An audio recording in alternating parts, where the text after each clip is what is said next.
Happy Tuesday. Happy Tuesday. So today we are going to jump into the topic of ensuring that you don't use a one size fits all approach to your customer and user research. This is an interesting one, especially in the B to B to C scenario, or like we've seen in some instances where you have programs that serve different populations and communities that might differ demographically from the people who actually serve them. Absolutely.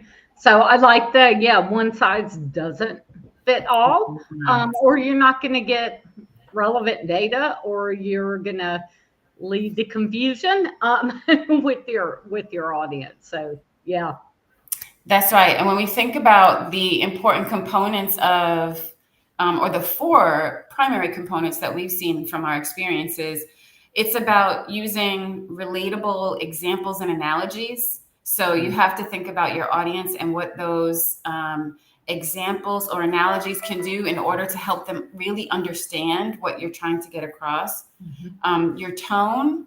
I've seen instances where I've watched or played back recordings from other researchers who might use the same tone, very sort of I'm in the authoritarian, or I'm in the role of being the researcher and you're the participant. So having a very stern or serious tone, which is not always effective given your audience. The visuals or concepts that can support your conversations and help to progress not only the interviews themselves, but also to get you more rich data from your participants, and then making sure that your topics are encouraging comments and questions, not only on your part, but also from your participants as well. Yeah. Yeah, and it's going to influence your methodology. And I know we'll dive into that. So, my favorite one is I had to work with on a product that was specifically targeting pre-K kids. That, I can't go in. They're not little adults. Let me repeat that. They are not little adults. Yeah, you really have to approach it different. So your methodologies, the language you use.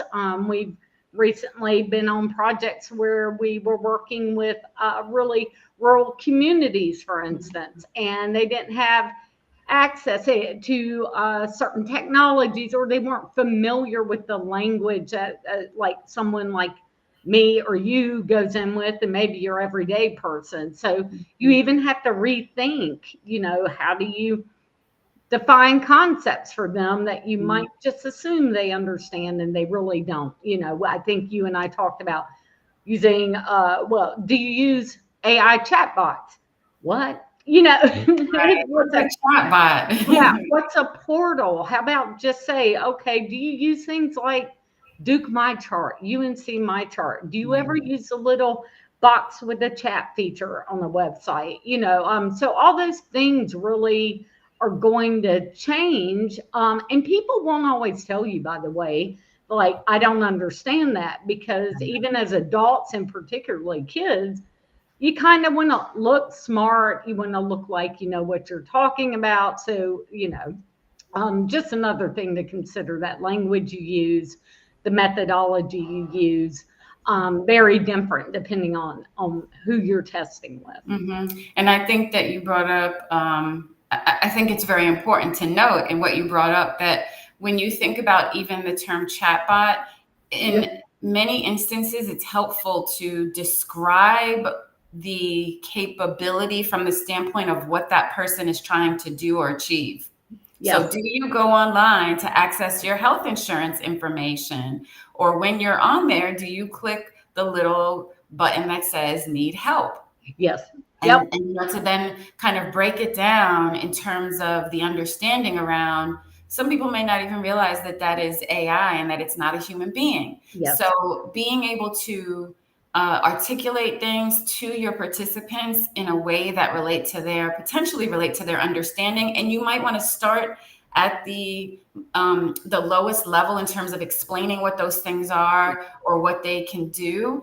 And then if you get responses from your participants that show that, hey, I understand that this is AI, or I understand kind of what's happening behind the scenes when I interact with this thing, then you can progress the Yeah. conversation and kind of skip over some of those questions that would get at the basic level understanding or information.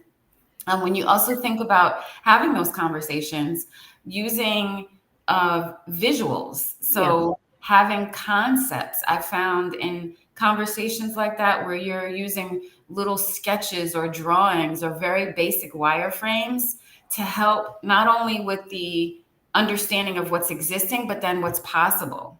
Right. So when you think about articulating things, it's not just about using, the verbal descriptions, Right. but also complement those with pictures. Absolutely. And again, going back to, okay, what if your demographic or even part of it's a young person, a child? Yeah, you're not going to just put them in a task-based scenario with surveys and asking questions, open-ended questions where they're going to answer. That's not how their minds work, right? Same thing could be with a adult with disabilities. Cognitive disabilities. They can't express things, or they can't grasp things like an average adult. Children certainly can't. So what do? And they're not going to stay on task. A kid. You have to rely heavily on visuals, on role playing, on kind of observing that sort of thing, which is very different than an adult. You might get in, have a task-based usability test.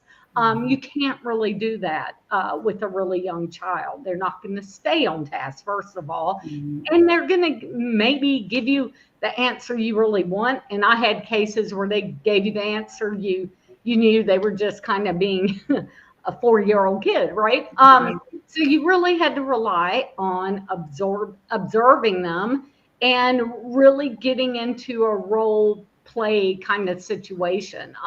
So it's just very different way approaching things.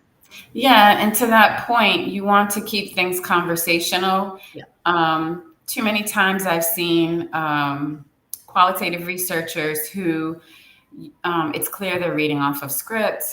The way that questions are being asked is as if they're survey questions inside of a surveys tool that are being read out loud, and you've got to take yourself out of that mindset and have a conversation with your Yes. participant.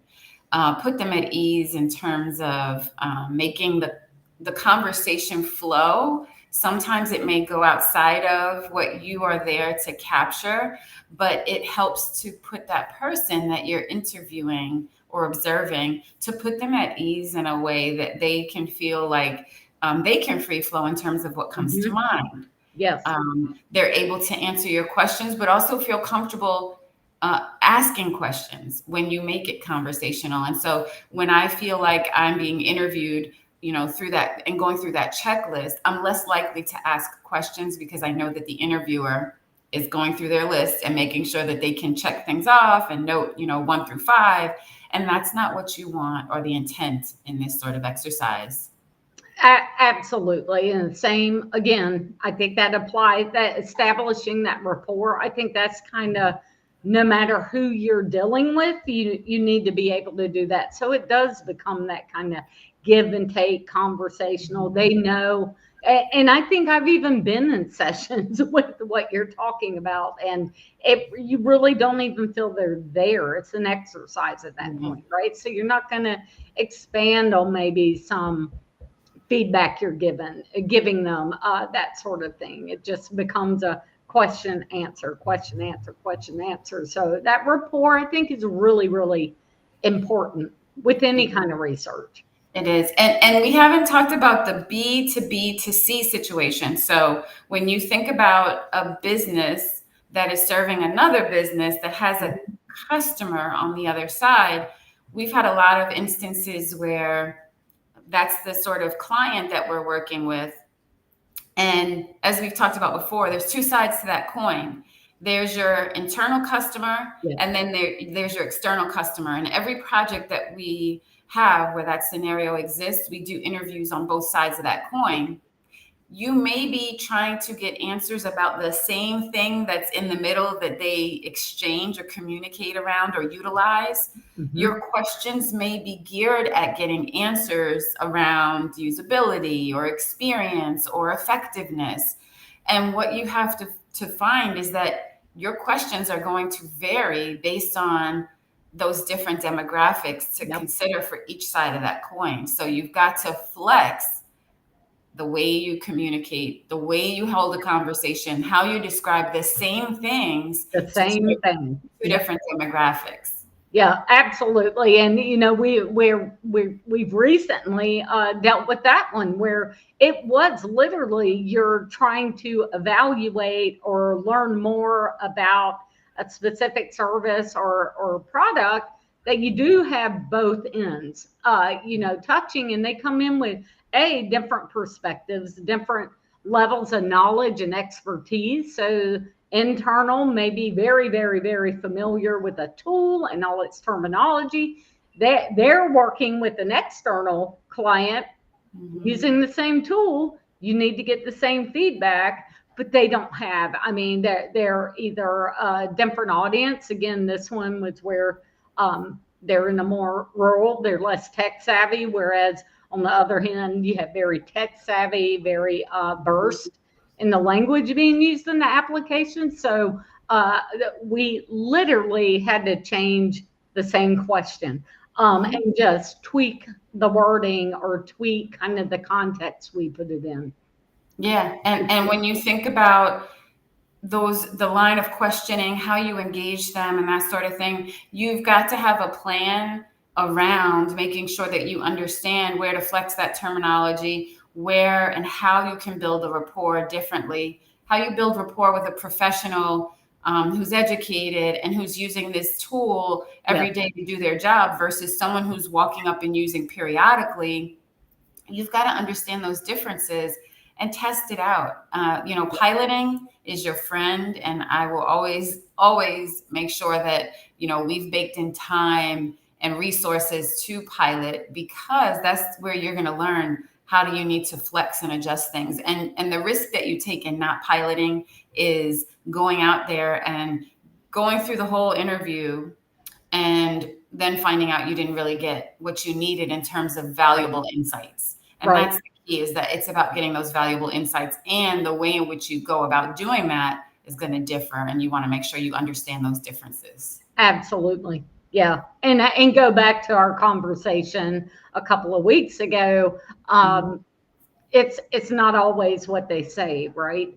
Sometimes you need to pilot products or services to understand what that user is going to do, in addition to what they said, or in a kid's case, on topic today, what they don't say, but what you have observed. You still need to have that pilot where you can see it in the context of how people might be using it.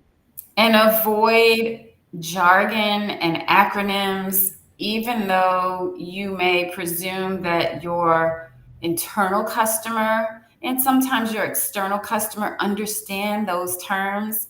Don't make the assumption that they do. Don't. Yes.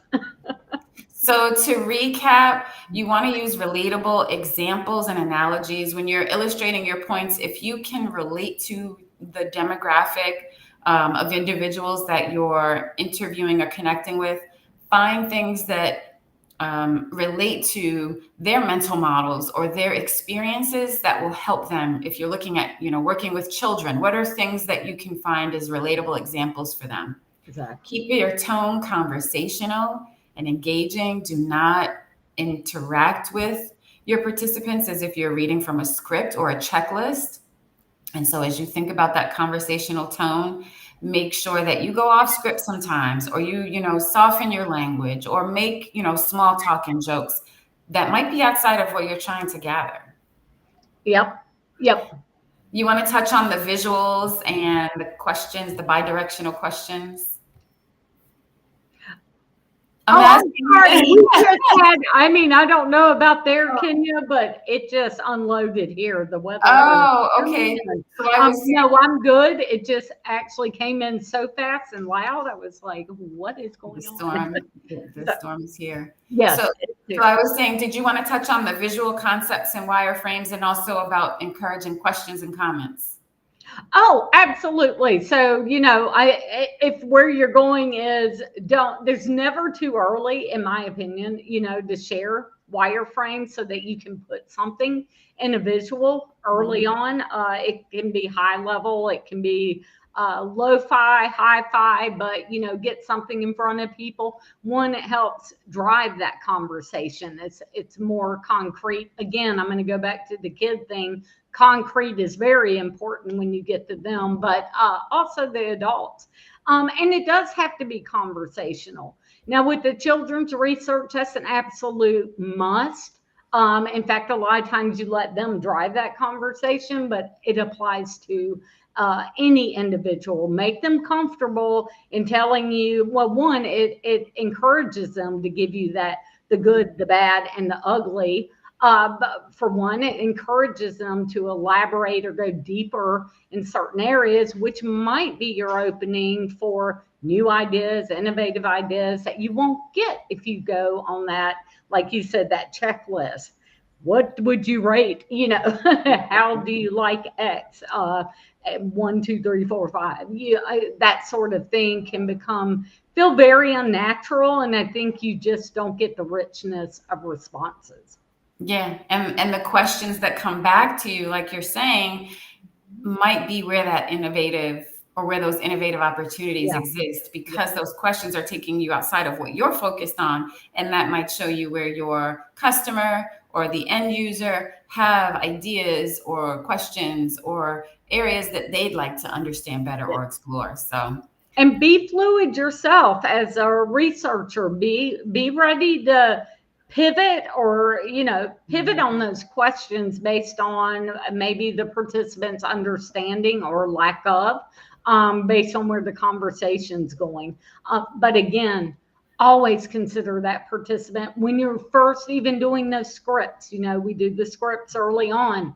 We'll actually look at what's our target segment. Let's think about who they are. Do these questions work, or do they not work? For that audience. So consider that. Consider your methodology too. It's not just about the question. The entire research methodology may change based on that target audience.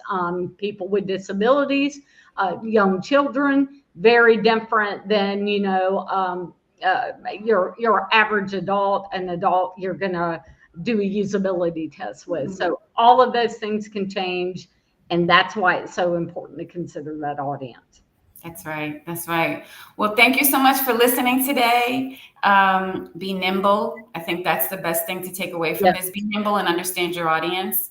And we thank you again for listening today. Have any ideas or topics, please reach out and share them with us, and we will queue them up. Otherwise, have an awesome week, and